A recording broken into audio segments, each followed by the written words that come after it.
2026 წელს პირველად ხვდებით, არ გილოცავთ, მოსალოცი პრინციპში დიდად არც არაფერია, მაგრამ იმედია მცდელობას არ დავაკლებთ, რომ 2027 მაინც დაუნანებლად მილოცვის წელი იქნება. გასულ წელს ბევრი ცუდი რამ მოხდა საქართველოშიც და მსოფლიოშიც, რასაც წინ უძღოდა ერთი მხრივ ამერიკაში ტრამპის მოსვლა, საქართველოში ოცნება ჭირად კაი ხანია გვყავს, მაგრამ ბოლო წლებში საერთოდ უარესობისკენ წავიდნენ და ავტორიტარიზმის გაფორმებას ცდილობენ. ამის პარალელურად შეიძლება ვიფიქროთ, რომ რა დროს პოპკულტურა და პოპკულტურის ტრენდებია, ან ის queer ამბები და რაღაცა queer ნიშნები, რაც ამ პოპკულტურაში არის, მაგრამ რეალურად ის რაც პოპკულტურაში ხდება, ხშირად ან მიანიშნებს რაც შეიძლება ველოდოთ ზოგადად მსოფლიოში, ან ამის გამოძახილია და ნიშნავს იმას, რომ როცა სოციალური და პოლიტიკური უფლებები ნელ-ნელა უფრო და უფრო ქრება და ვიწროვდება, პოპკულტურაშიც უფრო მეტად ვიწროვდება კატეგორიები და უფრო მეტად ვიწროვდება სივრცე იმისთვის, რომ მრავალფეროვანი გამოცდილებებისთვის იყოს არეალი რა. მოკლედ დღეს პოპკულტურის ამბებზე ვისაუბრებთ, უფრო ვიჭორავებთ. მე დიდად პოპკულტურას არ მივდევ, საერთოდ არ მაინტერესებს ერთადერთი პოპ დივა, რომელსაც ვაღიარებ და მგონია, რომ ყველაზე დიადი ვინმეა მერაია ქერია და მაგის იქეთ პოპკულტურას საერთოდ არ მაინტერესებს, ეგრე შეიძლება ითქვას. მაგრამ ის გავლენა, რაც პოპკულტურას აქვს მთელ მსოფლიოზე, ცალსახა. ჩვენთან სტუმრად ელენე ხაჭაპურიძეა, როგორც თვითონ თქვა, თვითგამოცხადებული ექსპერტი პოპკულტურის ამბავში და ჟურნალისტი. მადლობა ელენე. მადლობა მოწვევისთვის. კი ბატონო, პირველ რიგში ის უნდა გკითხო, პოპკულტურას ხო, კი უკვე გამოაცხადე, რომ თვითგამოცხადებული ექსპერტი დაუძახე თავს, მაგრამ რამდენად აქტიურად ადევნე პოპკულტურას თვალს, გასულ წელს რამდენად გქონდა ან დრო, ან ენერგია, ან მოტივაცია იმისთვის, რომ რაღაცნაირად ერთი მხრივ რაღაცნაირად ამ იმის პროცესის ნაწილიც ყოფილიყავი, პროფესიულად თუ მოქალაქეობრივად და მეორე მხრივ რაღაცნაირად ეს ამ ნაწილშიც მიგედევნებინა თვალი რა ხდება და როგორ ხდება. გამარჯობა, მივესალმებით თქვენს მაყურებელს მსმენელს. მადლობა მოწვევისთვის. პრინციპში ვადევნებ თვალყურს ნამდვილად. იმიტომ ვხუმრობ ხოლმე ჩემ თავზე, რომ თვითგამოცხადებული ექსპერტი ვარ თქო, რომ აი მართლა ესე რაღაცა ჩემთვის რასაც ვაკვირდები, მე ვაზიარებ ამ ჩემს რეფლექსიას, შეიძლება Facebook-ზე ან რაღაცა უბრალოდ ადამიანებთან, მეგობრებთან, რასაც განვიხილავთ და რაც არის ზუსტად ეს სადისკუსიო თემა, რაღაცნაირად მეც მიტოვებს ამ განცდას, რომ ეს რაღაცა მნიშვნელოვანია, ამაზე საუბრის სურვილი ჩდება, ამას რაღაცა დიდი გამოხმაურება მოყვება და ეს რაღაც რაც მიგროვდება, მე ამის რაღაცა ვერბალიზება ძალიან მარტივია, ხო? ნუ პრინციპში ხა ბოლო წელიწად რამდენად ვადევნებდი ხა 2025 წელს ამ ტრენდებს თვალს ვადევნებდი, მაგრამ მაინც რაღაცნაირად ეს სივრცე იმდენად აი ჩვენი განსაკუთრებით საქართველოში იმდენად იყო ამ მოცული ამ რაღაცა პოლიტიკური პროტესტებით და იმდენად ამ რეპრესიული კანონებით, რომელიც მათ ჩვენი ყველას მუშაობა, განსაკუთრებით მედიაში დასაქმებული ადამიანების მუშაობა ძალიან რთული გახადა. ნუ ყველაზე ნაკლებად მქონდა ეგ შესაძლებლობა სურვილიც და დროც იმისთვის რაღაც ესე დაუკვირვებოდი რაღაცა მუსიკაში რა ხდება, კინოში რა ხდება, სერიალებში რა ხდება, მოდაში რა ხდება, აი რაღაცა ტრენდებს რომ დაუკვირვებოდი, ნაკლებად მქონდა თუ ვაკვირდებოდი იმდენად ხა სხვათა შორის უხერხული იყო ამის გაზიარებაც ხოლმე, აი Facebook-ზე ან სანებისმიერ სხვა სოციალურ მედიაზე, იმიტომ რომ ყველა ადამიანი მთლიანად ან ყოველ შემთხვევაში ჩემს ირგვლივ არსებული ბაბლი იმდენად მოცული იყო ამ რაღაცა საპროტესტო შინაარსის პოსტებით და დღეში 10 სტატუსით თუ მეტით, რომ აი შეუძლებელი იყო რაღაცა უხერხულობის განცდას კი გიტოვებდა, რომ ხა რაღაც სერიალი ვნახე და აი არ თქვა, აი ეს დისკუსიაში ჩართვა რაღაც უხერხულობის განცდას მიქმნიდა მე პირადად და მე მგონია რომ ბევრი ადამიანს და შესაბამისად ცოტა ყველაზე ნაკლებად თუ ოდესმე მე ვიყავი ჩართული ამგვარ დისკუსიებში, ნამდვილად 2025 წელს იყო, მაგრამ ნუ რაღაცებს მაინც თვალს ვადევნებდი, რაღაცები მაინც მნიშვნელოვანი იყო ჩემთვის და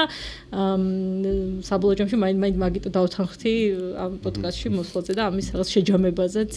წლის ბოლოს. კი ბატონო, აი სანამ რაღაც კონკრეტულ რაღაცა პოპკულტურის კონკრეტულ მომენტებს განვიხილავთ, ან რაღაცა შენთვის მნიშვნელოვანი და ჩემთვის მნიშვნელოვანი რაღაცა საკითხებს განვიხილავთ, ისიც უნდა ითქვას, რომ აი უხერხულობას ვგრძნობდი, რომ რაღაც გამეზიარებინა ჩემი რეფლექსია რაღაც საკითხებზე და პრინციპში ალბათ იმას ძალიან დიდი მნიშვნელობა აქვს, როგორ მოიხმარ თუნდაც იგივე ამ პოპკულტურის პროდუქტებს რა. მე მგონია, რომ პირიქით ძალიან საინტერესოა შეიძლება იყოს, უბრალოდ მუდმივად ეს კრიტიკული ნაწილიც ჩართული უნდა გქონდეს, რომ თან დააკვირდე რა ეს ტენდენციები როგორ იცვლება საით მიდის და ნუ ამ პოლიტიკური და სოციალური ძვრების პარალელურად რა ხდება მანდ, იმიტომ რომ რა საერთოდ თარგის ნაწილია რა. და მაგიტომ არ მგონია რომ მაინც და მაინც რაღაცა მხოლოდ გართობის აი ეს რაღაცა ფუნქცია აქვს რა. ნუ მაგასთან ერთად მგონია რომ რაღაცა ის ზოგად მდგომარეობასაც კარგად ეცნობი და პირიქით შეიძლება წაგადგეს კიდეც ადამიანს შეიძლება ერთი მხრივ დაუკავშირებელ რაღაცა რეალობაში რა. შენთვის რა იყო ყველაზე მნიშვნელოვანი ესეთი პოპკულტურის ეს რაღაც მომენტი, ну, ცხადია ქვია მომენტი, რამაც განსაკუთრებით ან მიგაჯაჭვა, ან ვთვლი რომ განსაკუთრებით მნიშვნელოვანი იყო. ჩემთვის და მგონია რომ ეს რაღაცა ობიექტურადაც ეგრე იყო, თალსახად 2025 წელს მთავარი კულტურული მოვლენა იყო Stranger Things-ის დასრულება, ანუ ეს კულმინაციური სეზონი, რომელიც მე მესამე სეზონის შუაში დავასრულე. რომელიც კულმინაციური მომენტი იყო, იმიტომ რომ სრულდებოდა, რომელსაც დიდხანს ველოდით, თუ არ ვცდები 2022 ან 23-ში აღარ მახსოვს ზუსტად გამოვიდა წინა სეზონი, მეოთხე სეზონი და ძალიან დიდი ხნიანი მოლოდინი არსებობდა ბოლო სეზონის მიმართ და თვითონ ეს როგორც მოხდა ამისი გაშვება, ანუ ბოლო სეზონის ეს რაღაცნაირად გაიყო, ჯერ გამოვიდა პირველი ნაწილი, ნოემბერში მერე საშობაოდ გამოვიდა მეორე ნაწილი, ბოლო სერია საერთოდ რომლის ქრონომეტრაჟი სრულმეტრაჟიანი ფილმის ქრონომეტრაჟი 2 საათიანი დაახლოებით ახალ წელს გამოვიდა. ეს მთელი ეს რაღაც ეს დინამიკაც ჩემი აზრით ყვება თავის თვითონ თავად უმეტყველებს იმას, რამდენად მნიშვნელოვანი იყო ეს მithumetes ხა Netflix-ის პროდუქტია, Netflix რომელიც თელ სეზონებს ხოლმე მთლიანად დებს ესეთი რაღაცა საპრემიერო დინამიკა, როგორც წესი მათ პროდუქციას არ ახასიათებს. ხა Crown-იც მაგალითად რომელიც ძალიან მასშტაბური, ძალიან მნიშვნელოვანი, ერთ-ერთი ყველაზე წარმატებული შოუ არის, რომელმაც აი რაღაც რუკაზეც მონიშნა Netflix-ი როგორც ვთქვათ არა მხოლოდ სტრიმინგ სერვისი, რომელსაც მაყურებელი ყავს და რომელიც როგორც ბევრ ადამიანს აქ გამოწერილი და უყურებს, არამედ როგორც რაღაც პრესტიჟული, იმიტომ რომ ეს Crown იყო ზუსტად ამ ამბიციით გაკეთებული სერიალი და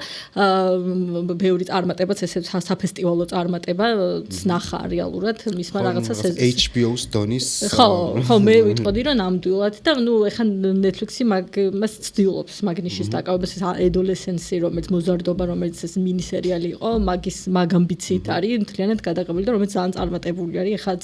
გუშინ ოქროს გლობუსი იყო იქაც დადასტურდა მისი წარმატებით და ამ მოზარდმა ბიჭმა რომელიც აი მასკულინური პროპაგანდით მოწამლული მოზარდის როლი ისე შეასრულა რომ აი ხო ნუ და ბევრი რაღაცა გადაღების ტექნიკა რომელიც გაუჭრელი კადრის გაუჭრელად გადაღების ეს მთლიანად ეს დანარჩენი მსახიობები სცენარი ეს ფილმის ესთეტიკა რაც მოდის ეს ყველაფერი მაგ ამბიციაზე მეტყველებს რომ ძალიან აქტუალური თემებია გაშლილი adolescence-შიც და მაგიტომ მნიშვნელოვანი სერიალია. ხო და მაგრამ ეს რო დაუბრუნდეთ Stranger Things, ანუ მას არ ახასიათებს, ანუ Netflix არ ახასიათებს, რომ რაღაც ესეთი დინამიკა აიღოს, რომ ვთქვათ რაღაც ჯერ ერთი სერია დადოს, ანუ რომ ელოდებოდე რა, რომ აი რაღაც ეხა გამოვა, მე ანუ მთლიანად როცა მზადა აქ პროდუქციის, მთლიანად ესე უშვებს ამ მის მიერ შექმნილ სერიალი იქნება, შოუ იქნება, დოკუმენტური იქნება თუ რაც იქნება და ესეც კი მეტყოლებს, რომ ესეთი რაღაცა გრანდიოზული ტაიმლაინიც ესე აურჩიეს რაღაცა დაყვეს ნაწილებად, რომ ეს რამდენად მნიშვნელოვანი მოვლენა და რამდენი ადამიანი თქვათ ელოდება ხო აი ისიც კიდევ რა სტატისტიკაც მივიღეთ რომ პირველი სეზონი რომ პირველი ნაწილი რო დასრულდა და პრემიერა რო იყო რა იმდიხელა ტრაფიკი იყო Netflix-ზე, ანუ იმდენი ადამიანი შევიდა სანახავად ეს იგივე განმეორდა მეორე შემთხვევაში და მე მგონი ფინალურ სერიაზეც რომ ანუ ეს Netflix-ის თვითონ პლატფორმა შეექმნა პრობლემა რომ ფუნქციონირა. იმიტომ ეს არის ზუსტად ამ ცხოველ ინტერესზე მეტყოლებს რომელიც აუდიტორიას აქ ამ სერიალის მიმართ და ყველაზე მნიშვნელოვანი შემეზრით ასევე რაც არის, ხა მე ვცდილობ ავხსნა რატო არის ეს ესეთი, იმიტომ რომ უამრავი წარმატებული შოუ გამოდის ყოველწლიურად, აი 1000 სტრიმინგ სერვისი არსებობს, ანუ კონტენტი იმდენი არის დღეს, როგორც არასდროს არ ყოფილა 10 წლის წინ, ჩემი აზრით არ იყო ამდენი კონტენტი და კიდევ უფრო ადრე არა. ანუ ბევრი არის კარგიც და წარმატებულიც, მაგრამ აი ხა ჩვენ რაღაცა მასშტაბზე ვლაპარაკობთ და აი მოვლენის მნიშვნელობაზე ვლაპარაკობთ. ხო, აი რომ დამთავრდა სერიალი, ხო, რომ ვიცოდით, აი გვითხრეს, რომ ეს არის ფინალი, დამთავრდა, всё, მეტი აღარ იქნება მორჩა. მერეც კი ეს მაყურებლები მე საიდუმლო სერიას ელოდებოდნენ და იმდენი ადამიანი ელოდებოდნენ, რომ კიდე გაითიშა Netflix-ის პლატფორმა, როგორც თუ სწორად ვიცი, მაგრამ მე მგონი სწორად ვიცი და ეს მეტყველებს რა ამ რაღაცა მნიშვნელობაზე ამ სერიალის, რომელიც არ არის უბრალოდ ერთი წარმატებული შოუ, ერთი წარმატებული პროექტი, ასეთი ძალიან ბევრი, ეს არის რაღაცა უფრო მეტი, ვიდრე სერიალი, ეს არის მაგაზე შემიძლია პრინციპში ვილაპარაკო, თუ გირჩევნე რომ კითხვა დამისვა, ну რატო არის ესეთ, რატო გახდა ესეთი მნიშვნელოვანი? ხო, ეგეთი ხო მნიშვნელოვანი რატო გახდა მაგაზე ვაპირებდი კითხვას რა, აი ერთი მე რაც მახსოვს, ერთ-ერთი პირველი სერიალი იყო, რომელშიც დაასაქმეს მსახიობები, რომლებიც რეალურ არის პერსონაჟების ასაკთან ახლოს იყვნენ რა. არა რაღაცა 25 და 27 წლის მსახიობები, მართლა მოზარდები დაასაქმეს და მაშინ ეგ მომეწონა ძალიან ეგრე მახსოვს ყოველ შემთხვევაში, რომ ეგეთი პრეცედენტი იყო და რაც ძალიან მომეწონა, იმიტომ რომ იქამდე ეგ ტრადიცია არსებობდა, რომ რაღაცა 27 წლის, 27, 30 წლის, 35 წლის გააჩნია. ანუ ზოგჯერ შეიძლება 35 წლის მსახიობები თამაშობდნენ 14-15 წლის მოზარდების როლს და ნუ შეიძლება მოზარდებს რეალურად საკუთარი გამოცდილება ამ რაღაცა 27 წლის მსახიობებში, რომლებიც ცდილობენ რომ 14 წლის მოზარდის შფოთვები ხელახლა გააცოცხლონ, რომელიც შეიძლება თვითონაც ხონდათ, არ არის და ეგ ფაქტი მომეწონა და მაგის იქეთ მოკლედ რა აქვს ესეთი მნიშვნელოვანი რა რეპრეზენტაციის თვალსაზრისით, სტორილაინის თვალსაზრისით ან შეიძლება თუ არა ის ითქვას, რომ აი ახლანდელი რაღაცა მოზარდებისთვის Stranger Things იგივეა, რაც Harry Potter იყო რაღაცა მილენიალებისთვის, როცა მოზარდები იყვნენ რა.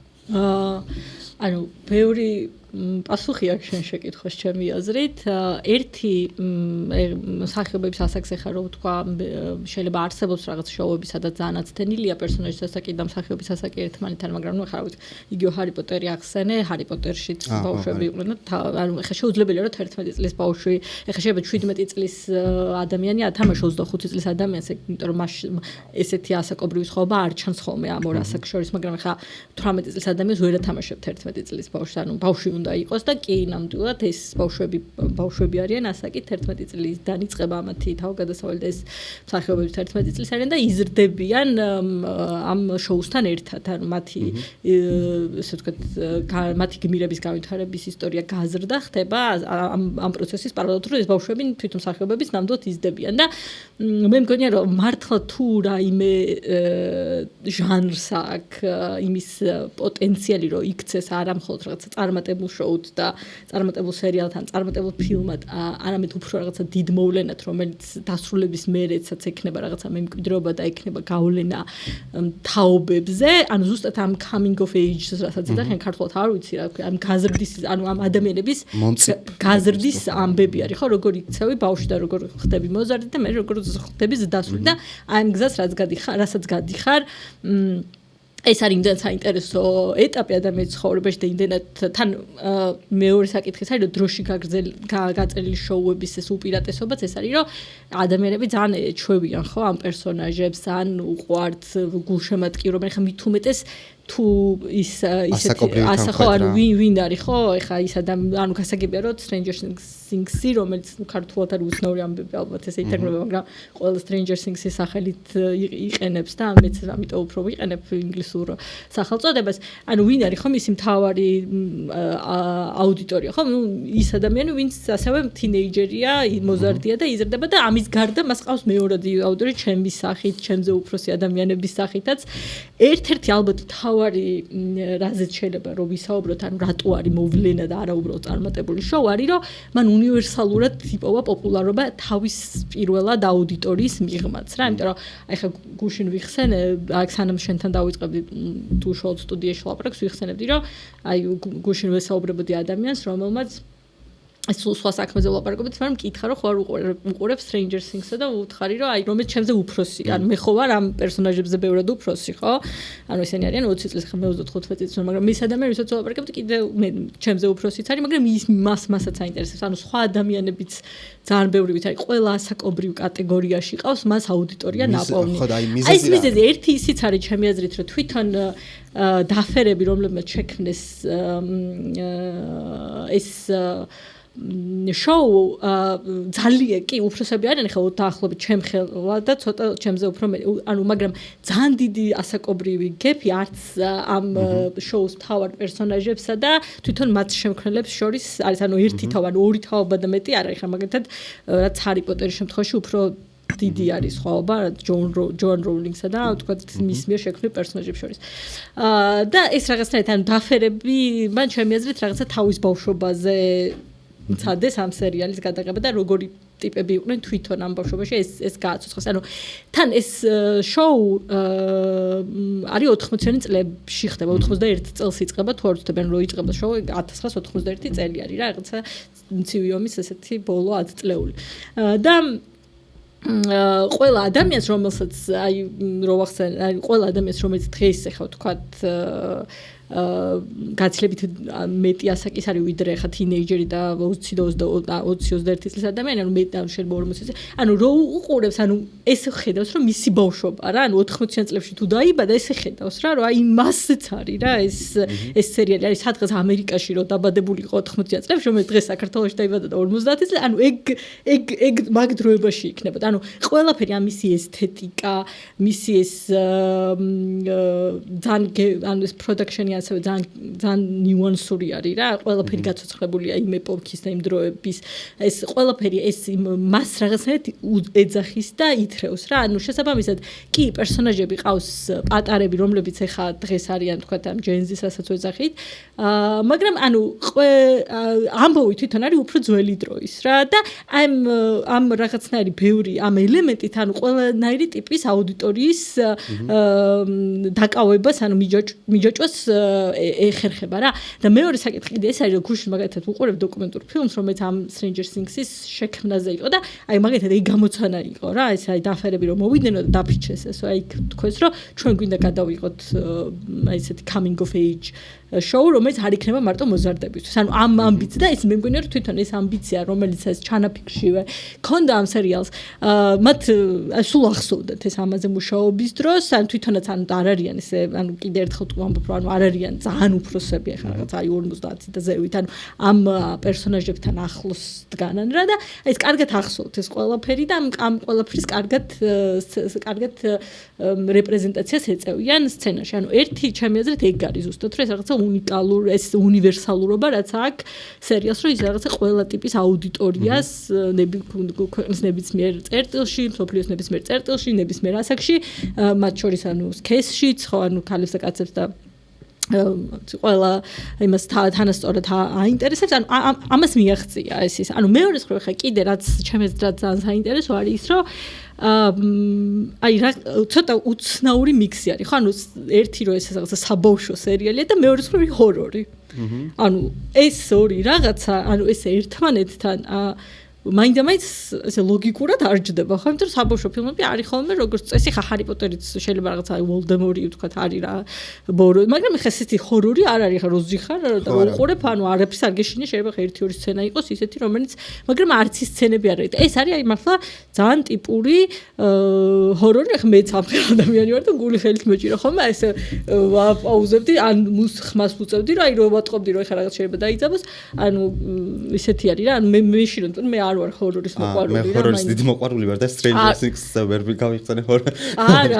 ნამდვილად არის და ხა მით უმეტეს ბავშვის პერსპექტივით. აი ესეთი უცნაურობაც ასევე აი რაღაცნაირად აი ეს მიქსი რო გამოვიდა და ამ მიქსმა რო გაამართლა, მე უკვე აი რაღაცნაირად კარგად წავიდა რა, კარგად წაიღო და აი ამ ადამიანები ხა ცოტა ისე აი ეგეთ რაღაცებს აქცევენ ყურადღებას რა რეალურად, იმიტომ რომ რაღაცა რაც უჩვეულოა და მოულოდნელია და რო კარგად მუშაობს მე ეს ინტერესი ბუნებრივად გიჩნდება და ამ ინტერესს რაღაცნაირად მიყვები ხა კიდე ერთხელ ვამბობდი რომ ემზადებოდი შენი ჩვენი პოდკასტისთვის, მაგალითად, კიდე ერთ-ერთი კულტურული ტრენდი, რაზეც ლაპარაკობენ ხოლმე, არის რომ ლაბუბუ არის მაგალითად, რა, რომელიც აი ჯენზის ბირკინის ჩანთას აი რო დაფიქრდე ხო აი ლაბუბუ რატო შეიძლება რა, მაგრამ ზუსტად ეგ არის, ანუ ეს ერთი შეხედვით რაღაცნაირად ანუ ისეთი თოჯინა, რომელიც მაინდა-მაინც მიმზიდველი არ არის, ჩემი აღქმით რა და ესეც ცოტა მგონია რომ ეს ობიექტური ეს აზრიც არის რაღაც თვალსაზრისით, რომ ეს არ არის რაღაც ტიპური მიმზიდველი თოჯინა, ხო? აი ესეთი მასობრივი, აი ესეთი პოპულარობის მოხვეჭად დაიწყო და აი ესეთი ანუ არა მოსალოდნელი რაღაც რო ხდება, იმისი გავლენა მე თქვათ რაღაც შეფასება უკვე ხდება რაღაცა წარმატებულ ვაირალ მომენტს, რა ის უფრო უკვე რაღაცა ტრენდად იქცევა, რაღაცა კულტურული ცხოვრების ნაწილად იქცევა და ერთი წლით და ერთი მომენტით არ შემოიფარგლება რა, ის გრძელდება მე რაღაცა დროში რა, ანუ კიდე ერთი რაც თქვენ ხო, ეს აი იმაზე მინდოდა მეკითხა რა, ერთი ეგეთი მომენტი, რომელზეც პრინციპში პოდკასტის დაწყებამდე რო საუბრობდით, ჯერ არ გქონდა ნახე, მაგრამ მე რაღაცა ნახევარი ვნახე და თავი დავანები არის hit rivalry რა. მე გეტყვი მაგ სერიალთან რა პრობლემა მაქვს და პრინციპში ალბათ Stranger Things-ში ეგ არ მგონია დაგენახა, იმიტომ რომ ისედაც ბევრად მეტი სეზონია, იქ რაღაცნაირად სხვანაირად ნიუანსები სხვანაირად არის გაშლილი, რასაც სანამ მე ვუყურებდი, იქამდეც კი ამ რაღაცა მოზარდების გამოცდილებები ძალიან ფრთხილად და ისე კარგად იყო გაკეთებული რა. ხო და ამ hit rivalry-ში მოკლედ ორი ჰოკეის მოთამაშეს მოწინააღმდეგე გუნდებიდან ერთ-ერთი ამათ შორის არის ვაჟიშვილი, უცებ ერთმანეთი მოსწონთ. სასტუმროში ხვდებიან, ეს ვაჟიშვილი ბიჭი მიყვება, მოწინააღმდეგე გუნდის ვიღაცა ჰოკეის მოთამაშეს, სპორტში რაღაცა ეს წნეხი და შიშები აქვთ. ხო. და უცებ გადაწყვეტენ, რომ ნუ სექსი აქვთ. მერე მოკლედ კიდევ ერთი სხვა წყვილია, ასევე ჰოკეის მოთამაშეა, რომელიც ბარში შედის, ვიღაც ბარმენს ბარში თუ კაფეში შედის, დაინახავს ბარისტას, ეს ბიჭი მოეწონება, მერე დეიტზე წაიყვანს და ეუბნება, რომ მეორე დღეს როცა იღვიძებენ, ეუბნება, რომ ეხლა თვითონ კი თამაშზე მიდის, მაგრამ უნდა რომ ეს ბიჭი სახლში დარჩეს და აქ დაელოდოს. და აი ყველაფერი მთლიანად ეს გეი გამოცდილება და ეს პერსონაჟებიც, რომლებიც თითქოს რაღაცნაირად ეს შფოთვები, წნეხები, რაღაცები უფრო მეტად უნდა იხსნებოდეს და რაღაცნაირად სიღრმე უნდა ჰქონდეთ ამ პერსონაჟებს რა. ჩემი აღქმით, აი რო ნახავ შეიძლება არც დამეთანხმო, მაგრამ ჩემი აღქმით მთავარი პრობლემა ეგ არის, რომ ამ შოუს შემქმნელებს ეს პერსონაჟები სულ არ აინტერესებს რა რეალურად მთავარი მუღამი რისი მიღწევაც უნდა და შემქმნელს იყო სექსუალური მუხტი და სექსუალური მუხტია და მორჩა რა არც პერსონაჟები აინტერესებს არც მათი რეალური გამოცდილება აინტერესებს ბოლომდე რა განა ის არის რომ ანუ საერთოდ არ ჩანს ეგ ნაწილი ეგ ნაწილი ჩანს მაგრამ მთავარი დასაყრდენი არის სულ სხვა რაც მგონია ძალიან არასწორი რა აი მარტო იმაზე არ უნდა ითამაშო მგონი რომ უცებ დაიჭირო აი ამ იმით რა დააბეითო ადამიანები ამ სექსუალური ენერგიით და სხვათა შორის რაღაც თვალსაზრისით ანუ სწორია ეგ და ანუ ცოტა თუ უფრო განვაზოგადებთ მაგას და უფრო ფართე კონტექსტში ვილაპარაკებთ ახლა აი პოპულარული კულტურა ხო რას თვითონ სახელიც რას გეუბნება ხო რომ აი რაც პოპულარულია ყველაფერი შეიძლება მოინიშნოს რაღაც ნიშნულოვნად ან მოვლენად, იმიტომ რომ ანუ მეტი საზომი თითქოს არ აქვს, ხო? რომ აი თავარია რომ პოპულარული გახდეს, მაგრამ ყველაფერი რაც პოპულარული ხდება რეალურად ანუ არ ტოვებს სიმხელა იმპაქტს, სიმხელა გავლენას და აქაც მით უმეტეს განსაკუთრებით ისეთ ეპოქაში და ისეთ დროებაში, როცა სოციალური მედია ესეთი, ასე ვთქვათ, მძლავრი მექანიზმია და ამ სოციალური მედიის ესე გაძლიერებამ განაპირობა ის, რომ არც ისეთი რთული აღარ არის პოპულარობის მოპოვება, როგორც ახლა რა ვიცი 20 წლის წინ იყო მაგალითად და 30 წლის წინ იყო, ხო? ანუ 20, თუნდაც 10 წლის წინ იყო, ანუ მაინდა-მაინც შორს ნუ გავიჭრებით, ხო? ანუ მაშინ რაღაცა ძალიან ლიმიტირებული იყო ის სივრცეები, ძალიან ელიტური იყო მედია, რაღაცა ინდუსტრიები და იქ შეღწევა ესეთი მარტივი არ იყო, ხო? დღეს შენ პოპულარობისთვის ეს აღარ გჭირდება, ყველაფერი გაქვს, რაც საჭირო ინტერნეტი გაქვს, სმარტფონი გაქვს, რა ვიცი, პატარა მიკროფონს ახლა რაღაცნაირად მოაბავთოს რომ იდო და რა ვიცი, შეიძლება რომ ძალიან დიდი აუდიტორია იპოვო, ხო? ამიტომ ანუ მე მგონია რომ ეგეც არის ერთ-ერთი საზომი რომ პოპულარობა უკვე მიუხედავად იმისა რომ პოპკულტურა მაგას ნიშნავს ესე ცალსახად რომ პროპულარული უნდა იყოს ანუ ცოტა ამ სოციალური მედიის გაჩენამ და ტექნოლოგიურმა რევოლუციამ სხვა საზომებით შემოიტანა რა ამ იმაში რა ქვია და მარტო პოპულარული ეხა ის რაღაცა Coldplay-ის კონცერტზე რომ ქალი და კაცი გამოიჭიროს ეხა მაგაზე ვაირალ მომენტი შეიძლება არაფერი არ ყოფილა 2025 წელს მაგრამ ნუ რავი ჩაიარა მაგ მომენტმა და მორჩა ხო რაღაცა ორი დღე ვილაპარაკეთ და მორჩა ხო ან რა ვიცი ნებისმიერი ბევრი რაღაც შეიძლება იყოს ხე უბრალოდ გამახსენდა მაგრამ ბევრი რაღაც შეიძლება იყოს ასე ბევრი ადამიანი შეიძლება გახდეს ესე რაღაც ერთი რაღაცა სიტყვა თქვას ისე რომ აი უცებ აიტაცოს ამდენ მაგრამ ეგ აღარ არის საკმარისი ანუ მართლა რაღაცა ძალიან მნიშვნელოვანი კიდევ უფრო რთული ხდება რა რომ ამ კიდევ უფრო რთული ხდება რაღაცა მაგ ხელა მნიშვნელოვანი იმიტომ რომ ან თვითონ კონტენტის წარმოებაც უდიდესი არის აი ძალიან ბევრი რაღაცა შემოდის ხო ხა ამდენი შოუ და ამდენი სერიალი და ამდენი ისე არ კეთდებოდა რავი ხა ჩემი აზრით ხა ვერ დავიტყვე ხა ვერ დავიკვეხნი რომ დატა მაქვს მაგაზე და ხა მონაცემებით დავილაპარაკებ მაგრამ ანუ ამდენი სტრიმინგ სერვისი ამდენი შოუ ხა მართლა დღეში შეიძლება თვეში გამოვიდეს 10 და 20 შოუ ერთ სტრიმინგ სერვისზე მარტო და შესაბამისად ანუ უფრო სხვა მნიშვნელობები შეიძინა რა და აი Stranger Things-ი და რაღაცა კიდე სხვა შეიძლება მე არ ვიცი მაგრამ შეიძლება რაღაც სხვა ინდუსტრიაში მომხდარი რაღაც მოვლენები ზუსტად აი მაგაზე ლაპარაკობდეს რა ეხლა მე მაგალითად ხომ ჩემთვის ვხუმრობ და ჩემთვის ვიძახი რომ აი მე სულ მაინტერესებდა მე თვითონ ეხლა პოტერია ჩემი თინეიჯერობა ჰარი პოტერის გამოსვლას დაემთხვა მაგალითად 11 წელს ვიყავი ზუსტად როდესაც ქართულად ითარგმნა ჰარი პოტერი და დედაჩემმა ხო დედაჩემმა აჩუქა ეს ჩვენ მეზობელს ეს ჩემზე მოდნო პატარა ბავშვს და იმან არ წაიკითხა რაღაც და მასთან ვიყავი სახში სტუმრად ავიღე ეს წიგნი ანუ თან ძალიან მნიშვნელოვანი არის რომ მე არ ვიყავი ეხლა და გავაკეთე რომ აი მანდიამაც აი წიგნის ჭია ბავშვები რო არიან სულ რაღაცა ის ხატრული ლიტერატურის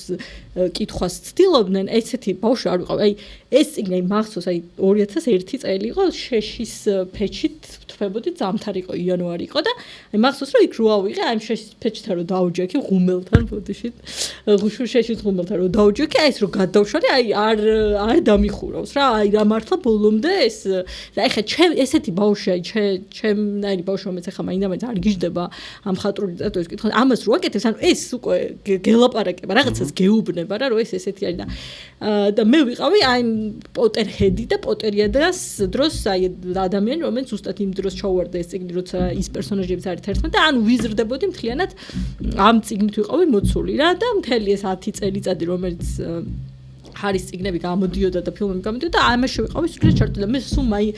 სულ მქონდა ეგ შეკითხვა რომ აი რა იქნებოდა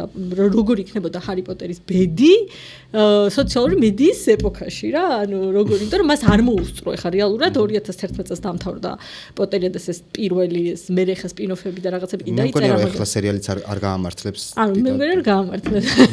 მე მგონია რომ გაამართლებს მაგრამ აი ეს პოტერია და სულ მე ხა 2010-11 წელი ხა მაგალითად TikTok-ი არ არსებობდა მაშინ Instagram-ი არ შეიძლება პლატფორმად არსებობდა მაგრამ პოპულარული ნამდვილად არის ერთ-ერთი აი Facebook-ი იყო ისიც რაღაცა ახალი ჩვენ ხა საქართველოს მაგალითად ფეხს ვიდგავდით 2010-2011 წელს იმაზე ხო და შესაბამისად ვერ მოუსწრო და სულ მაინტერესებდა როგორი იქნებოდა ამ წიგნის ბედი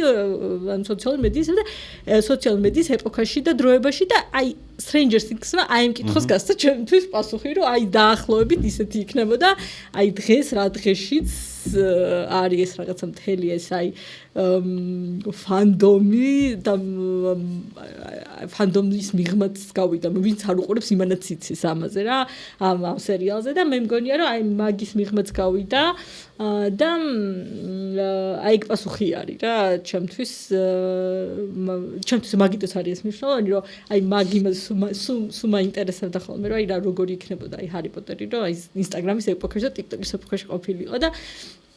ანუ იმ მომენტში რომ გამოსულიყო თორე ეხაც შეგე კონტენტს ეხაც იპოვი Instagram-ზეც და TikTok-ს ხო არა მაგრამ მაინც ის იმ წამიერია ეს რაღაცა რეაქცია და აფეთქება ხო აი ეგ მაგ პასუხი გასცა ჩემთვის და პლუს ამას აი რაც მე რატოც მიყვარს ძალიან ეხა განსაკუთრებულად ეგეც არის რომ აი რა ვიცი რაც 30-ს გადავაბიჯე ხო 30 წელს გადავაბიჯე სულ მეგონა რომ აი რაღაც ესე რაღაცების შეყვარებას ესე მოვრჩი რა დავამთავრე რა ეხლა რაღაც ესე დღამები ვათენო რაღაცაზე ან რაღაც ის ველოდო რაღაცა მოლოდინით ვიცხოვრო, ახლა რომ აი ხეს გამოდის ასე. მიუხედავად იმისა, რომ მიყვარს და ძალიან ის ველოდები ხომ რაღაცას, მაგრამ აი ხსით და აი ამ სერიალმა Stranger Things-მა რაღაცა ეგ ცოტა აი რაღაც ძალიან ახალ თინეიჯერად მაგზობია მაგ თვალსაზრისით თავი, რომ აი რაღაც კიდე თურმე შემიძლია, რომ რაღაცა ძალიან შემიყვარდეს რა, აი როგორც აი მარტო თინეიჯერში მოზარდობაში, ანუ ძალიან ახალგაზრდა როცა ხარ, ხა მე ახალგაზრდა ვარ ჯერ კიდე. აი როცა ძალიან ახალგაზრდა ხარ და ის აი მართლა შეგიძლია რაღაც მოცული იყო რაღაცით, აი ეს თურმე კიდე რომ ეს შემძლებია, ესე რაღაცის შეყვარება და ესე რაღაცით მოცვა რა, აი რაღაც მოცული რო ხარ და სულ ვიღაცებთან ამაზე რო ლაპარაკობ რა, აი აღარ მეგონა რომ ეგ ეტაპი რაღაცა ცოტა დაუხურე რა, აი ეს აღარ მოხდება რა და ყველაფერი რასაც თქვა აწი მომეწონება, აი ყველა უფრო ნაკლებად მომეწონება ვიდრე რაღაცები აქამდე მომწონები. ესეთი წარმოდგენა შეიძლება არასწორი და აი ეს გამიქარწყლა რა, ესე გამიქარწყლა ეს ისა რა და ძალიან მიყვარს ხოლმე ხა ვიღაცებს ვიცნობ კიდევაც რომელიც მათ ესე არ უყურებენ რა, მათ შორის ახლა პატარა ბავშვები და მეც მიყვარს აი როგორ ანუ რა რით შეიძლება რომ აი ეხა ამ დროებაში რა შეიძლება რომ უყურებ და აი სხვათა შორის ჰარი პოტერზეც მქონდა რაღაც ხო აი მე ვერ მომბეზრდა და ჰარი პოტერსაც მქონდა იგივე ისა რომ აი ადამიანს რო ხვდები რომელიც ახლა თქვა ცოტა ჩემი ასაკისავიდან რომ მეუნება რომ არ უნახო ძალიან მიყვარს რა, მაგრამ აი ცოტა რედ ფლეგივით მაქვს ხოლმე რომ აი ვიღაცა თუ მეტყვის განსაკუთრებით ჩემს ასაკის რომ პირველი წავიკითხე, მეორე და მესამე აღარ წავიკითხე, აი მაგას რომ მეტყვის აი ეგ ცოტა რედ ფლეგივით მაგრამ აი რანაირად შეძენი რომ აი პირველი ორი ციგნით აიკითხა ფილმი ნახე და ანუ ამან მე არ შეგიძლია რა. მაგასაკში რაღაცა ტექსტის წაკითხოს აი ისიც სხვა იქნებოდა. მე მაგალითად თუნდაც ჰარი პოტერი ჩემთვის არავითარი მნიშვნელობა არ აქვს ჰარი პოტერს ემოციურად რა, აი სულ ერთია. მოკლედ ეს არასწორ ადამიანთან იმიტომ რომ მე ჰარი პოტერი როცა წავიკითხე ვიყავი უკვე დიდი და მაგ დროს აი ამ იმას კომფორტის შეგრძნებას მსგავს ტექსტებში აღარ ვეძებდი რა და ალბათ ბავშვობაში რო წავიკითხა სულ სხვა იქნებოდა. მაგრამ ნუ ალბათ ბევრ ადამიანს მე მაგიტო ძალიანაც ეთკინა JK Rowling-ის ახლანდელი აი ეს რაღაცა გალაშქრება და მთელი ფულის იმისთვის გამოყენება რომ რაღაცნაირად ტრანსქალებს ებრძოლოს რაც ძალიან უცნაურია. ხო და ეს მაგრამ ხო ნუ ჩემთვის არის ჰარი პოტერის ეგ მნიშვნელობა არ ჰქონდა, მაგრამ მე მგონია რომ ისედაც რა ამდენი ხნით აი ჰარი პოტერი არ უნდა იყოს მუდმივად აი ეს რაღაცა მთავარი აი ეგეთი შოუ და ეგ Stranger Things-ი და Stranger Things სამომავლოდ თუ ჩაანაცვლებს სხვა შოუს მგონია რომ ძალიან კარგი იყო და ჩაანაცვლებს განსაზღვროს Stranger Things-ი როგორ იქნება სხვა ეგეთი შოუ. აი ხა ზუსტად ეგრე არის რა, რაღაცა წინა თაობის ფილმი იყო ჰარი, აი რაღაცა ესეთი ზუსტად ვინც გაიზარდა და რაღაც ამ ფრენჩაიზთან ერთად და აი ესე მიყვებოდა ბოლომდე მე ანუ მეორე ეგეთი შოუ, ეხის კარგი ფილმი იყო, მაგრამ მეორე ეგეთი შოუ ნამდვილად Stranger Things არის, ანუ მასეთი ტიპის გავლენა, ხა სხვა მიუხედავად იმისა, რომ ძალიან ბევრი შოუ გაკეთდა, ხა Euphoria, რაღაც Sex Education-ი, ძალიან ბევრი შოუ გამოვიდა და კიდე in between ბევრი რაღაც იქნებოდა, აი ესეთი გავლენა ზუსტად აი რაღაც იდენტური გავლენა მე მგონია რომ ჰარი პოტერი იყო რაღაც 2000-იანიდან 2010 წლებამდე და მე რაღაც ცოტა გეფი არ გეწყვეტა იყო და მე უკვე 2015-16 წლიდან იწყება Stranger Things-ი და აი შენ წინა კითხვის პასუხად რო გიპასუხო ხარ აი რაღაცა ეს პერსონაჟი რატო უყვართ ხო? აი დაფერები, ანუ არის ჩემზე პასუხი ამ აი ძმების სცენარისტები და რეჟისორები ვინც არიან არის პასუხი Stranger Things-ით რომ აი მართლა იდეალურად აქვს ყველა თემა გადაწყვეტილი. ანუ განსხვავებით, აი მე ხა კიდე ერთხელ ვიტყვი მაგას, რომ პოტერია და არის ჩემთვის უფრო ემოციურად მნიშვნელოვანი, რომ მე იმ დროს დავიბადე, ანუ იმ უბრალოდ დავიბადე არა, იმ დროს ვიზრდებოდი ზუსტად და იმ როცა ის გამოვიდა, ერთ პერსონაჟებთანაც მეტი მაქვს და უფრო მეტი მიკუთვნებულობის განცდა მაქვს, მაგრამ მე როცა გავიზარდე ძალიან კრიტიკულად არც შავკანიან, აი თეთრკანიან, ხო და ეგ არის რა პრობლემა. ნარატივები მაშინ არ იყო ესე და რა ანუ ნარატივები მესმის უბრალოდ აი ვერა უწყო რა ანუ ვერ დაინახა რაღაცები წინასწარ და ანუ მაგრამ ეხლა მე მაინც ვერ მადლიერები ამ წიგს მიუხედავად იმისა რომ დღეს ძალიან კრიტიკულად ხედავ რაღაცას მათ შორის ეხლა რაღაცა ჰერმიონ გრეინჯერის პერსონაჟიც განსაკუთრებით რომელიც ესე ფემინისტური სახი არის რაღაცა გოგოსი რომელიც ანუ კარგი მაგალითი იყო ცალსახად გოგოებისთვის მაგრამ ეხლა რაღაცა მე არ მგონია რომ კარგი მაგალითი ბოლომდე კარგი მაგალითია დავინახო რა თქმა უნდა მაგრამ აი ეს ამის და ნუ რა თქმა უნდა ძალიან მეწინა თვითონ როულინგის მიდგომაც ანუ არა იმდენად სხვათა შორის ეს პირველი რაც თქვა და რაც უფრო აი მე როგორი რეაქციაც ქონდა რა აი იმაში შემიძლია რომ გაუგო რომ აი მაინც რაღაცა თაობა რაღაცა თავისი რაღაცებს სხვანაირად ხედავს და ნუ შესაძლებელი ბოლომდე ცხადი და გასაგები რაღაც მოცემულები შეიძლება არ იყოს ხო და არის თანხმობრივი მაგრამ ესე ანუ მაგრამ ყველაზე ჩემთვის ყველაზე დამდგუნველი არის რომ აი მე როგორი რეაქციაც მოყვა ამ შენიშვნის მიღებაზე და აი რაღაცნაირად ეს ერთხელ თქვი მე სხვათა შორის აპრილის სტატიაში ვთქვი რომ აი რაღაც ესეთი დამოკიდებულება აქვს რომ აი როგორ გაბედა მისმა გაზრდილმა თაობამ და ადგა და შეეწლიკინა რა და ამაზე არის ანთებული და ეს რაღაცა ილანძღება და ცოტა კლასი დაკარგა ჩემი აზრით რა თორე და მე პირადად ამან უფრო მატკინა გული მაგრამ ეს ამის აპირწონეთ ანუ ამ ბქეთა პერსონაჟებს რა აი დაფერების მიერ შექმნილ პერსონაჟებს ან ჩემი აზრით აი მეგობრობაც რა ვიცი ეს რომანტიკული ხაზი რომელიც აი თავარ პერსონაჟებს შორის არის აი თვითონ ეს რაღაცა ტოქსიკური ურთიერთობების რაღაცა მაგალითები რომელიც ახლა აი 11-ის და მაგალითად პაპას ხაზი არის აი მართლა ქრესტომათიული მაგალითი აი ტოქსიკური ურთიერთობა აი მშობელსა და შვილს შორის როგორ შეიძლება განვითარდეს და რატო არის აი რატო შეიძლება რომ ეს ურთიერთობა რომელიც თანაბრად ეფუძნება რაღაცა ძალიან დიდ სიძულვილს და ძალიან დიდ სიყვარულს იყოს ძალიან გარდამტეხი და რთული გასაწყვეტი რა ანუ მით უმეტეს მოზარტისთვის მაგრამ აი მთელი ამისი გადაწყვეტაც მაგალითად რომ ის სცენა სადაც ეს ანუ არ დავასპოილერებ ხა თქვენს მაყურებელს მაგრამ სადაც ეს ვერტფრენის სცენა არის როცა 11-ის და დოქტორ ექიმი ბრენერის ანუ პაპას ბოლოს სცენა არის ანუ ჩემი აზრით აი მაგაზე ემოციური უბრალოდ ანუ შეუძლებელია რომ რამე არსებობდეს სერიალში საერთოდ აი ჩემი საყვარელი სცენაა და ანუ ამ თემის აი ძალიან კარგი კულმინაცია არის, აი კარგი დასრულება არის და თვითონ მსახიობებიც და ყველაფერი რა ეს მთელი ატმოსფერო არის ძალიან კარგი. აი ეს რაღაცა სასიყვარულო ხაზი რომელიც თქვი მაიქსა და ილევენს შორის, რომელიც ყველანაირ ეტაპს გადის რა, ამ რაღაცა დაუცველობის, რაღაცა ემოციების გამოხატვის შიშის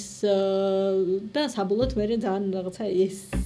კულმინაცია ძალიან კარგი და სწორი და ჯანსაღია რა. ანუ მე ხანდახან ცოტა მიკვირს აი როგორ იყო ამდენი გრძნობელობა რა. აი არასდროს არ აუწდათ ფეხი რა. ამ მეგობრობის ძალიან კომპლექსური სურათის ჩვენება და ასევე ხა მაგალითად ბოლო სეზონში არის ძალიან ისეთი მე ხოლმე შევჩები ჩემი ვიღაცები მეუბნებიან რომ ანუ ესე არ უნდა აფასებდე რაღაცებს მაგრამ აი სერიალში ხოლმე და ფილმებში ძალიან ხშირად უყურებ აი ქალების რეპრეზენტაცია ძალიან მადარდეს ეს საკითხი და უყურებ რა ანუ მიყვარს აი ძალიან კრიტიკული შემიძლია ვიყო რაღაცის მიმართ თუ ეს არ მომწონს რა და ხეს ვიღაცები ამბობენ რომ ანუ ეს არ არის სწორი მიდგომა ნუ ჩემთვის სწორი არის რა ხო და მაგალითად ეხლა წყავთ ესეთი პერსონაჟი ჰოლი, რომელიც ახალი პერსონაჟი არის, ნუ მანამდე ვხვდებით ფრაგმენტულად, მაგრამ ეს თავარ პერსონაჟი, ერთ-ერთი თავარ პერსონაჟი ჩემოდის ამ სეზონში, ხო, რომელიც აი ძალიან კლიშე 7 თუ 9 წლის თუ რაღაცა ძალიან აწლამდე ბავშვი არის რა. და ძალიან კლიშე ესთეტიკა აქვს ამ ჰოლის, რაღაცა ეს პრინცესა, ის რაღაც თოჯინები, რაღაცა ეს გრძელი თმები, ბაბთები, აი თავიდან ეს ცოტა ეს რა დავინახე ცოტა ეს მეთქი ეს რა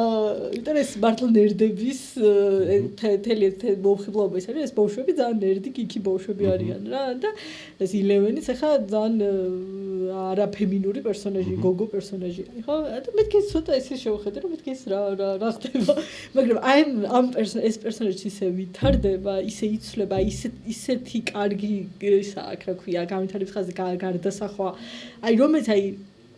აი საერთოდ არანაირი დისკომფორტის იმას ან თავის თავსაც ინარჩუნებს, მაგრამ ანუ უამრავ სხვა ამ კლიშესგან, ამ სტერეოტიპული ხედვისგან ძალიან კარგად თავისუფლდება რა, აი სულ სხვანაირი პერსონაჟი ხდება. ასევე მე ძალიან მიყვარს და ძალიან მოფასებ, რომ აი მაგეთად ამ თავში ყავდა დერეკი, ახალი გმირი, ან ბევრი ბავშვი პერსონაჟი შემოდის. ბოლო სეზონში ახალი პერსონაჟებიც შემოყვანა, ცოტა დერეკი რომელიც არის ჭარბწონიანი ბავშვი. ეს რომ აი ეს რეპრეზენტაცია უსაყვარლესი პერსონაჟი არის, აი უკარგესი, აი თან ანუ მარტო ის კი არ არის რომ ის საყვარელია და ის აჩქმეტია, რაც ასევე მე პირადად ცოტა მაღიზიანებს ხოლმე როცა ჭარბწონიანი ადამიანების რეპრეზენტაციას ეხება საქმე, იმიტომ რომ ის ერთ-ერთი გზა არის ხოლმე რომ რაღაცა ის საყვარელი. მაგრამ მეორე ხოს აი ძალიან ისეთი ქერექტერი, ხასიათით, რაღაცა სმარტი ჭკვიანი, აი ძალიან ჭკვიანი და ძალიან ისეთი გარდამტეხი თვითონ დაფერები წყვებოდნენ, რომ თავიდან ანუ ერთ სიმბოლური როლი უნდა ქონოდა ამას ერთ-ერთი ბავშვი, ანუ ბევრი ბავშვები ხდება საჭირო, რომელიც ხა ყველა ძალიან მნიშვნელოვან როლს არ თამაშობს, მაგრამ აი დერეკი რო დავინახეთ, ამ ნელ-ნელა ისე კარგად ამ სახეობას ისე კარგად შეუწყო ხელი ამას განვითარებას რა, ამ პერსონაჟის განვითარებას, რომ ანუ გავზარდეთ მისი როლი რა, ბუნებრივად გავზარდეთ ამ შინაარსში, ამ დრამატურგიაში მისი როლი გაიზარდა. და ეს აი ძალიან მნიშვნელოვანი არის ესეთი აი მე არანაირი პრეტენზია არ მაქვს რა ამ პერსონაჟებთან ამ რაღაცა ამ ნარატივებთან არ მაქვს რა რეალურად ძალიან იდეალურად ეხა ის მაგათად ცნობილი coming out-ის სცენა რომელსაც თავი პერსონაჟი ხა თავიდან ეს უყურებდი რომ მეთქი ანუ ესეთი დიდი დილ რატო არის რა იმიტომ რომ ეს ესე არის რომ ამას ძალიან ეშინია ამ coming out-ის გადაწყვეტა ხა მეთქი ან თან ეს პერსონაჟები დანარჩენი პერსონაჟები ანუ არ ჩანან მანამდე ისეთი რომ ან ვერ მიიღონ ან რაღაც მიუღებლობა ქონდეთ ან რაღაცა და ცოტა ისე მიკვირდა რომ რატო აქ ეგეთი შიში ხო ხო და მე მივხვდი რომ 80-იან წლებზე ვლაპარაკობ რა და 80-იანი წლების ამერიკა ხო ანუ ჰომოფობია და აი ხაც პრობლემაა მაგრამ მაშინ ანუ შეიძლება ანუ გასაგები ხდება რა რომ ანუ ადამიანი შეიძლება ამისი ეშინოდეს და ერთ-ერთი ასევე რაც კარგი არის ანუ რასაც მე წარმოვიდგინე ეს უილის პერსონაჟი რომელიც ერთი თავარი პერსონაჟი არის ანუ ვისთაც იწყება ეს ამბიცრობა ვის დაკარგვითაც იწყება ეს ამბიცრობა ანუ დანარჩენი მთელი სეზონები არის აი რაღაც ცოტა ეს ფონი არის მაგრამ აი მეოთხე სეზონში ისეთი კარგი კულმინაცია მოუფიქრეს და ისეთი მნიშვნელოვანი გახადა აი ესეც ცოტა ანუ აუთსაიდერების და ანდერდოგების ესე აი ეს შემოყვანა მეინსტრიმულ ხალხში და ესეთი აი რაღაცა ესეთი კარგი ეს პერსონაჟის განვითარების შეცვლა როგორც აი დაფერებს გამოსდით ანუ ჩემი აზრით ძალიან დასაფასებელია და აი ყველა გმირი რაღაცნაირად თავისმდე მიიყვანეს რა ძალიან კარგად ანუ ვიღაცას პრეტენზია აქვს ფილმთან მე მგონი მივუბრუნდები მაგ სერიალს მაგის იქეთ მოკლედ ჩემი აზრით გასული წლის აი JK Rowling-იც რო ვახსენეთ იმავე გზას დაადგა ერთი კიდევ პოპ ვიღაცებისთვის პოპ აიკონი მე ერთი სიმღერაც არ მომისმენია მგონი ბოლომდე ნიკი მინაჟი რომელიც არასდროს არ მიყვარდა მაგრამ გადაწყვიტა რომ ერთ დღეს ეს ხელის მოსმით ის community რომელმაც შექმნა ფაქტობრივად იმიტომ რომ ეგრე მე მგონია რომ ამ პოპ დივებს ვინც არსებობენ გინდა არ გინდა ეგ არის რომ მათი ქორ საყრდენი აუდიტორია არის ხოლმე ქვია აუდიტორია მე ყოველ შემთხვევაში ეგრე მჯერა რაღაცნაირად ტრენდ სეთერები არიან და მაგიტო არის რეალურად ბევრს სულ არ ადარდებს არც ქვიარ უფლებები და არაფერი უბრალოდ რაღაცა ვიღაც queer baiting ცდილობს ვიღაცა queer washing ცდილობს და ვიღაცა კიდე გაგიმარჯვოთ queer-ებს ორჯერ რო დაიძახებს გონია რომ ნუ უკვე queer აიკონია და ნუ ნიკი მინაჟიც ეგრე იყო რა და ერიკა კირკთან ინტერვიუ ნახე ალბათ ხო არ გინახავს ერიკა თვითონ არ მინახავს მაგრამ გასაგებია რა თქოს ხო და ნუ ერთ დღეს უბრალოდ გადაწყვიტა რომ შემოbrunებულიყო და თავისი აუდიტორიისთვის ეთქვა რომ სხვადასხვა ხეს პოლიტიკური establishment-ის ასე ვთქვათ ცვლილება და ანუ ის რომ მაგათად 2025 წელი არის ტრამპის პრეზიდენტობის ესე ვთქვათ კი ხო 2024-ში აირჩიეს, მაგრამ რეალურად მოჩდა კარგად. ინაუგურაციის შესრულებას თავის 2025-დან. ნუ ეხლა დღეს ბევრი ვენესუელაში მომხდარის და რაღაც ზოგადად მის პრეზიდენტობის შეფასებად ბევრი ლაპარაკობს იმაზე, რომ აი საერთაშორისო წესრიგი და სამართალი და წესები და რაღაცები გაქრა. მე მგონია რომ რაც გაქრა, ანუ შეიძლება მართალი არ ვიცი ხა ამის ანალიზში და ექსპერტიზაში ვერ შევალ, მაგრამ მე მგონია რომ რაც გაქრა თალსახად ეს არის პოლიტიკური ენა შეიცვალა ნამდვილად. ახლა White House-ის ამ თეთრი სახლის Instagram-ი და Facebook-ი რო ნახოთ, ეს დიპლომატიური ენა უბრალოდ აღარ არსებობს ჩემი აზრით. ანუ და ის რაცაც ახლა რა კონტენტსაც და რა შინაარსაც ოფიციალური არხები ამ რაღაც თეთრი სახლის და ვაშინგტონის ისტაბლიშმენტს აწარმოებს, არის აი სრულიად თვისებრივად. ანუ მე არ ვიცი ხა კარგია თუ ცუდია მაგას დროში აფასებს, მაგრამ ანუ ნამდვილად შეიცვალა რა, იმიტომ რომ ეს არის და ეს ნამდვილად მოვლენა არის, იმიტომ რომ ეს ერთი ცალკეული შემთხვევა არ არის, ხა მინიმუმ 3 წელი და ხო, რაც უწევს ოფისში, კიდე ესე გაგრძელდება რა, ჩემი აზრით და ეს რაღაცა ამ სხვადასხვა მე იცი რა პარალელები დავინახე თეთრი სახლის აი ამ პოსტებს ხელოვნური ინტელექტით გენერირებული პოსტები რო აქვს, სადაც ტრამპი რაღაცა დიდებული ჩანს, პარალელებს ვავლებდი აი პუტინის ცხენოსნობის და თევზაობის და მსგავსი ისინი რო ახალმე რასაც პუტინი 2000-იანებში აკეთებდა, რომ თავი რაღაცნაირად ეს მასკულინობის იდეალი რაღაცა ეს დაენახებინა. ეხლა 82 წლის ტრამპი მე ცოტა მაგიმას არ დავთხოვ. ჩემს ტრამპს მეტი თვით ირონია აქვს, ანუ პუტინი უფრო სერიოზული, აი მართლა სრული სერიოზულობით აკეთებს ამას. აი ის რასაც ჩემთვის ეს უფრო მისაღები არის თალსაყად რა, აქ თვით ირონია იგრძნობა და ეგ დასაფასებელი აი ძალიან სერიოზულად რო არ აღიქواس საკუთარ თავს და ამ რაღაცა ამ მიუხედავად ანუ უფრო გულისხმობ ამ რეპრეზენტაციას რო ძალიან სერიოზულად არ აღიქვა, როგორ ხო ხა რაღაცა პაპის ფორმაში რო გამახარ ჩანს რო გააკეთე თვითონი შევეხ ცოტა მიუღებელია ესეთი ენა პოლიტიკურ ამ ხელ პოლიტიკურ თანამდებობის პირიდან და ამ ხელა გადაალოფლების და გავლენის მქონე ადამიანისგან, მაგრამ მაინც არ შევავდა მაგორ ადამიანს ერთმანეთს დიდად მაინც სავარაუდოდ პრინციპში მომდევნო 3 წელი ტრამპი რასაც ოფისში გაატარებს სხვა ეგეთი ვიღაცებისთვის მნიშვნელოვანი პოპკულტურის ტიპებმაც შეიძლება ქნან ისე რომ რაღაც ბენეფიტების გამო ანუ ტრამპის მხარე რა. მე პირუკუც არის ხა, ანუ მე არ მგონია შეიძლება პირუკუც იყოს, მაგრამ ეხლა Vanity Fair-ში რო იყო მაგათი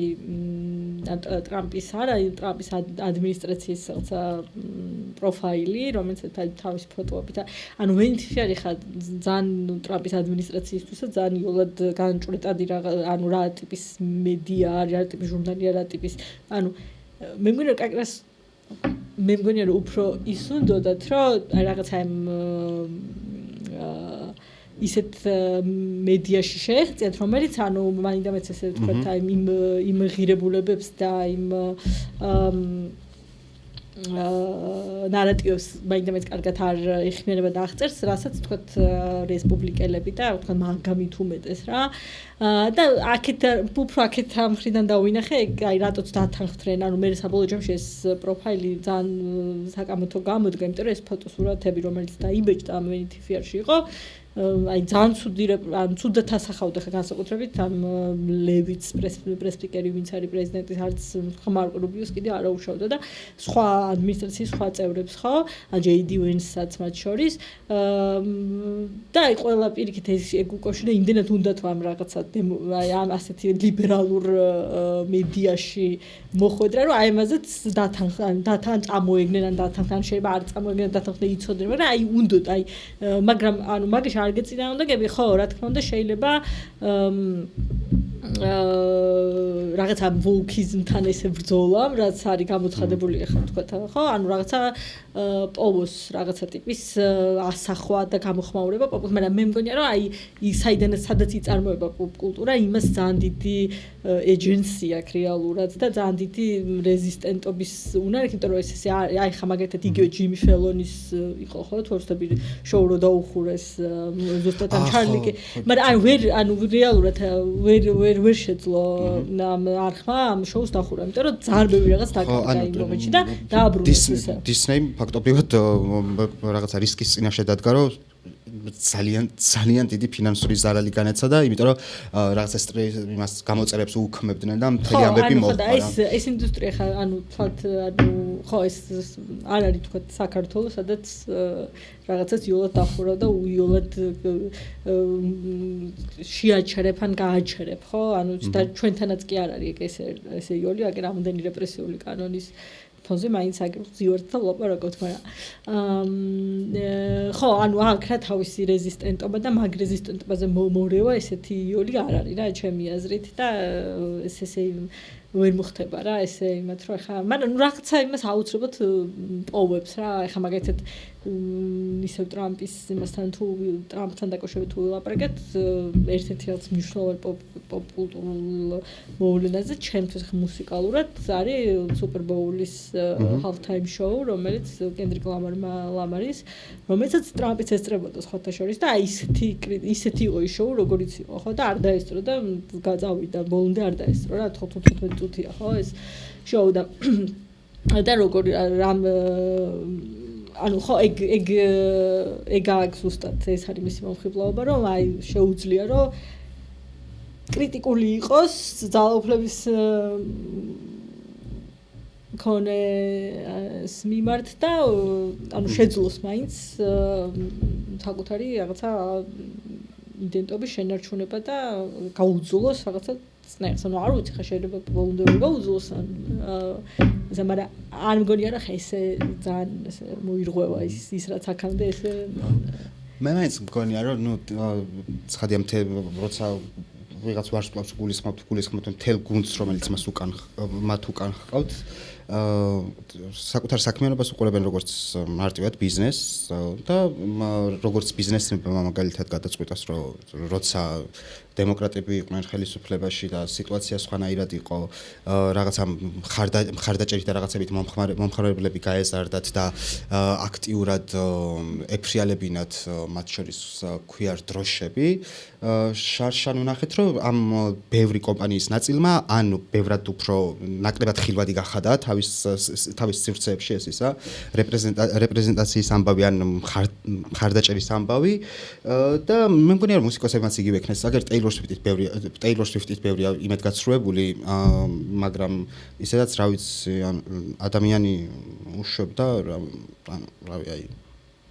დასავიწყებელ მუსიკას რა ხო და უშვებს ხო და მოკლედ Taylor Swift-მაც ეგქნა რა გაჩუმდა ძალიან ბევრ რამეზე და გაჩუმდა იმ მომენტებში როცა იგრძნო რომ შეიძლება რაღაცა სიტუაცია სხვანაირად იცვლებოდეს და მე უნდა შევძლო ისევ მოჭიდება და ყველგან ესე ყოფნა და მაგის გამო არც მწვაძის წვავს არც შაფურს და ყოველთვის აი ესე დადის ამ ხაზზე რა ხო და ნიკი მინაჟმა ვერ გაიარა აქეთ გადმოვიდა მაგრამ რესპუბლიკელებისთვის და მე მგონია რომ ზოგადად ეგ არის რომ აი ხლა საქართველოშიც ეგ ხდება მაგალითად აი ეს რაღაცა ვარსკვლავები და ცნობადი სახეები და მომღერლები და ვიღაცები ვინც მოკლედ მხარს უჭერენ და